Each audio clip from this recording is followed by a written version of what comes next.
আমি মনে মনে এবং আমাদের যে দুইজন নেতাদের প্রার্থী যেমন তারেক রহমানকে কিভাবে বিজয়ী করা যায় সেই বিষয়ে আই হ্যাভ এ প্ল্যান, যেটা আমাদের চেয়ারম্যান সাহেব বলছেন, সেই প্ল্যানের মধ্যে স্পষ্ট করে উল্লেখ আছে। আছেন তারা কিন্তু এরকম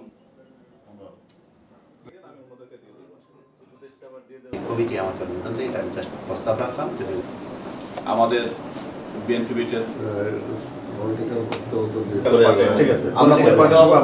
এই দুইজন নেতা এখানে দায়িত্বে কিন্তু ঢাকা মহানগরের দায়িত্বে ছিলেন এবং সঠিকভাবে তুলে ধরতে পারি, সেটা ফোকাস হবে। ঢাকা 17 নির্বাচনী এলাকার কিছু কিছু রাজনৈতিক দল এমন সব ভুয়া প্রচার করে, অপপ্রচার করে, যেগুলোর আসলে সত্য বিষয়গুলো মিডিয়া যদি তুলে না ধরে তাহলে এর দ্বারা জনগণ বিভ্রান্ত হয়। জনগণকে বিভ্রান্ত করার জন্য তারা চেষ্টা করে, তবে এটা আমরা জানি যে বাংলাদেশের জনগণ খুবই সচেতন, তারা এই সমস্ত অপপ্রচারে কখনোই কান দেয় না।